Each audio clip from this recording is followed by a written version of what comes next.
Zoti Roy, Edi Rama ishte në Izrael dhe më pas vizitoi edhe Vatikanin, por nuk e pam në Shtetet e Bashkuara të Amerikës dhe atje kishte dërguar ministren e jashtme Elisa Spiropali.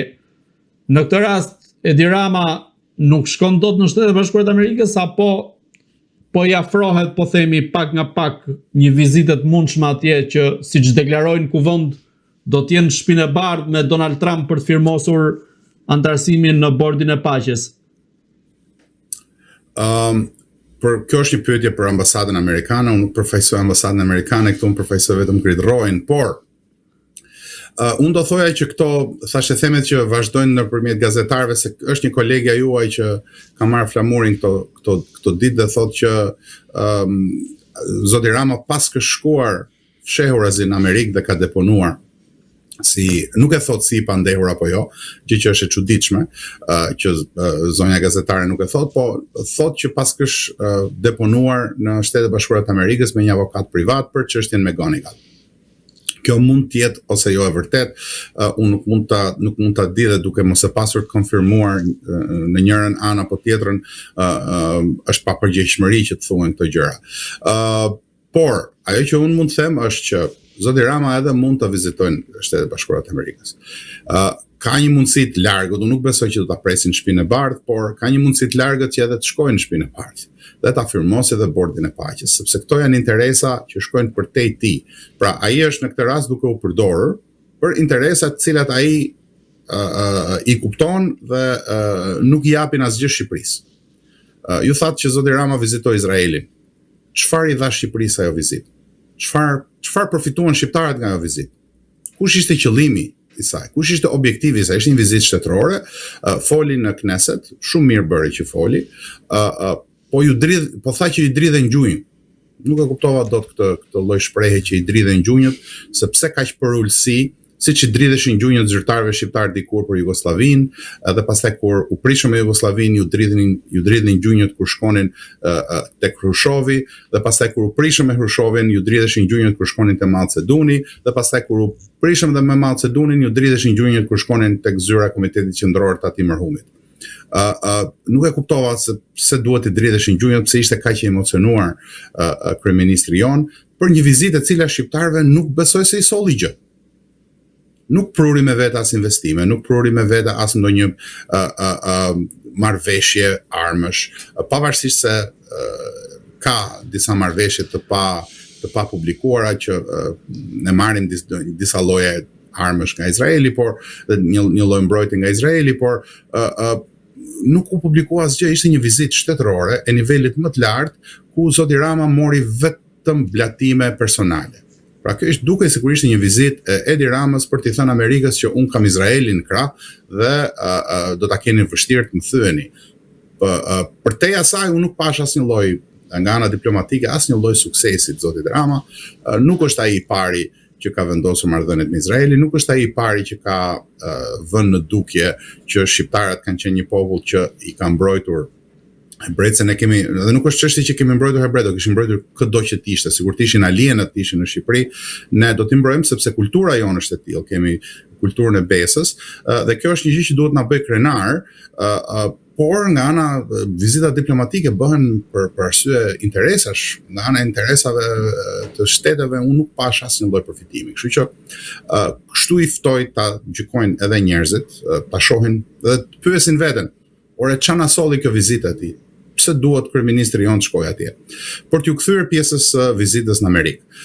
Unë e përmenda pak më parë. Shtetet e mëdha ftojnë këdo, të cilin do, për të ardhur në momente të ndryshme, dhe nëse ju intereson, nëse ju duhet kjo firma e tij për të legjitimuar një bord paqe, i cili do të konkuronte organizma ndërkombëtar siç janë OKB-ja e tjerë, ata do ta bëjnë, do ta ftojnë, do ta presin, do ta përcjellin, por kjo nuk do të thotë që Zoti Rama i ka punët mirë me Amerikën. Unë edhe një herë kam dyshimet e mia, nuk mendoj që do ta presi kush në Shtëpinë e Bardhë, por do gjejnë, ka mënyra të tjera për të gjetur, për ta trajtuar atë mirë mjaftueshëm sa ai të thotë shqiptarëve që ja mua më do Donald Trumpi, dhe nga ana tjetër të vazhdoj punët e veta. Një gjë e fundit që duhet t'ju rikujtoj. Presidenti Trump është ndryshe nga presidentët e tjerë, ndryshe. është disi më ndryshe, sepse ka një kujtesë shumë të fortë. Dhe unë mendoj që nuk harron kollaj çka është thënë, sidomos kur flitet për të personalisht. Dhe unë mendoj që ka dijeni ose nëse nuk e ka të fortë të qartë në kujtesë, ka njerëz që do t'ja rikujtojnë që ky personi në fjalë ka bërë disa deklarata në fund vitit 2015, fillim vitit 2016, tek të cilat ai kushtëzonte misionin shqiptar-amerikane me zgjedhjen apo jo të Hillary Clintonit presidente. Kjo është diçka që mua më pengon të besoj plotësisht që ai do të pritet në shtëpinë e bardhë me të gjitha salltanetet. Po edhe nëse pritet, nuk ka asnjë lloj mundësie që ai të ketë zgjidhur punët thjesht me një pritje, sepse siç e thash, e trajtojnë si shërbëtor, ju duhet në këtë pikë dhe shërbëtorit i tregohet pjesa e mirë e shtëpisë, i thuhet hajde se na duhesh, vëre këtë firmë këtu dhe pastaj shohim me bëjmë. Megjithatë, para pak ditësh gazeta gjermane Frankfurter Allgemeine Zeitung shkruante se Vjosa Osmani e takoi në Davos pra presidentin amerikan Donald Trump, pra ishte ajo e pranishme aty për të firmosur, përmes Edi Ramës, duke qenë se ky i fundit ka raporte mjaft mira me dhëndrin e Donald Trump, Jared Kushner.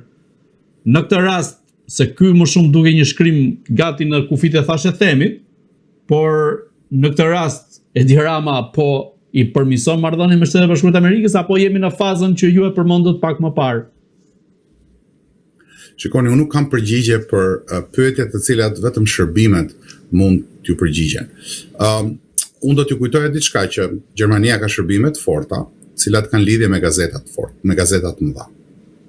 Edhe Shtetet e Bashkuara të Amerikës kanë shërbime, kanë gati 18 agjenci shërbimesh të ndryshme, të cilat ndërveprojnë bashkë nga drejtoria e informacionit kombëtar, kështu që edhe ata kanë shërbime të forta dhe se kushi kanë ndikimet e tyre, një shkrim në gazetë është gjëja më e thjeshtë për të bërë për shërbime serioze. E bëjnë shërbimet shqiptare nëpër portale, nëpër gjëra, jo më shërbimet e shteteve të mëdha, të cilat kanë mjete shumë herë më të mëdha se sa tonat. Kështu që një artikull gazete nuk do të merrej si provë, shumë artikuj gazete kanë dalë, edhe do të dalin, ka gazeta të caktuara të cilat njihen si përçuese të mesazheve të shërbimeve përkatëse.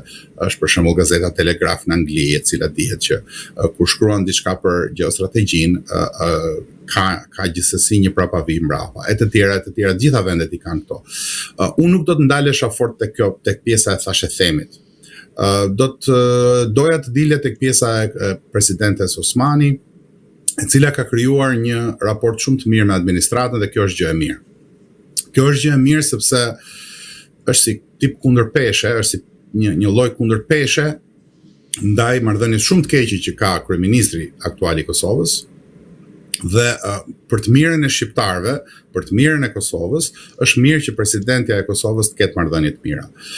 Pastaj, nëse kjo do të përdoret për të mirën e Kosovës, për të mirën e ardhmërisë së shqiptarëve, për atë që vetëvendosja e thonte më të madhe në atë fillim, po që tani e ka harruar, që është bashkimi i shqiptarëve e të tjerë, kjo mbetet për tu parë, veprimet i përcaktojnë qeverisjet. Deri më tani vetëvendosja nuk ka dhënë shumë shpresë me këtë qeverinë e re, por duhet dhënë gjithkujt një shans. Unë vazhdoj të mendoj që është një skandal i tmerrshëm shtetëror dhe kombëtar që asnjë nga autoritetet aktuale në Kosovë nuk e vendos si parakusht të çdo lloj bisedimi lirimin nga një gjykatë tërësisht e kapur dhe e korruptuar dhe e informuar nga shërbimet serbe siç është gjykata e Hagës. Duhen liruar i pari ish presidenti i Kosovës, është personaliteti i Kosovës, sado armik ta kenë ata, sado frikë ta kenë ata, Hashim Thaçi duhet lirohet sot. Ka 5 vjet e gjysmë që është në paraburgim, një person që është paraqitur vetë përpara gjykatës, pavarësisht se kishte mbrojtje nga institucionet e vendit vet, pavarësisht se ishte në pushtet.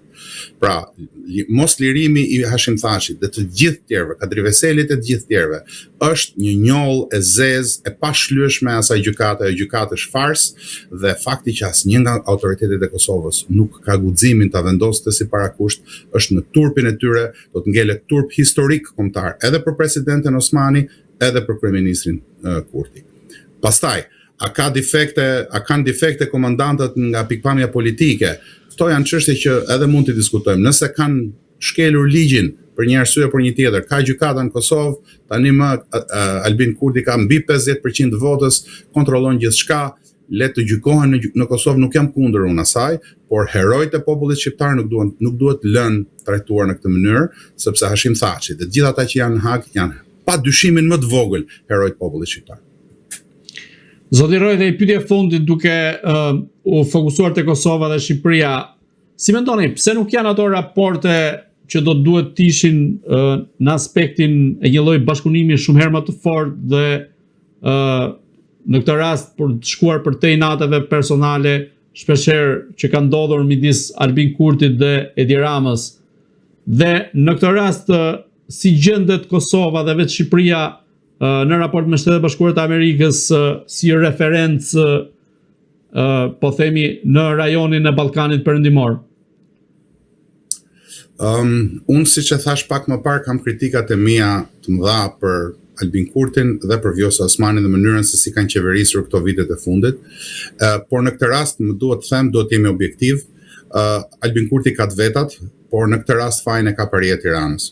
Paria e Tiranës e ka frikë të tmerrshme Kosovën, e ka frikë të tmerrshme mendsinë e popullit Kosovës, është një mendësi thelbësisht kombëtariste.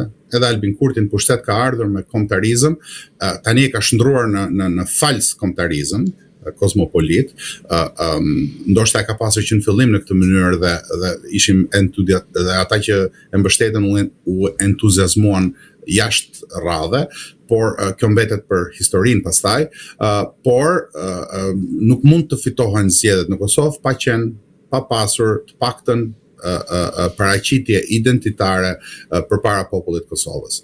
Për shkaqe historike, për shkaqe të ndryshme të cilat nuk është vendi të diskutojmë, këtu janë të njohura. Por në rastin e marrëdhënieve midis Tiranës dhe Prishtinës, Tirana e sheh Prishtinën me shumë frikë, sepse çdo lloj afirmimi i identitetit kombëtar, një shteti me identitet kombëtar, vendos në pikpyetje ekzistencën e vet Parisë Tiranës. Paria e Tiranës nuk kërkon bashkimin e shqiptarëve, sepse nuk do të ekzistonte më në këtë formë që është.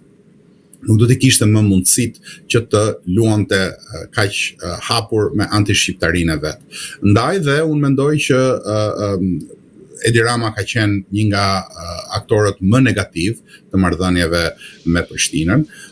Edi Rama së bashku me Sali Berishën, se gjithë harrojnë, sot Sali Berisha i thur Diti Rambe, ish të ndjerit president të partë Kosovës, por nuk është që i kishin mirë, nuk i kishin mirë marrëdhëniet, madje për shumë kohë nuk flisnin me njëri tjetrin. Sali Berisha sot gëzon një popularitet brenda qarqeve të LDK-s, mirë po siç po shihet, LDK-ja është një parti e cila ka rënë në pozita neotitiste dhe ka dalë nga shtrati kombëtarist, pavarësisht njerëzve që kanë luftuar në UÇK e të tjera, është vendosur në pozita haptasi neotitiste dhe mbështetet nga qarqe të tilla, duhet të thënë edhe kjo. Pra, këtu kemi të bëjmë me një përplasje e cila ushqehet nga shërbimet e huaja, e cila ushqehet nga interesat e ngushta të Parisë së Tiranës, e cila ushqehet nga meskiniteti i politikës shqiptare.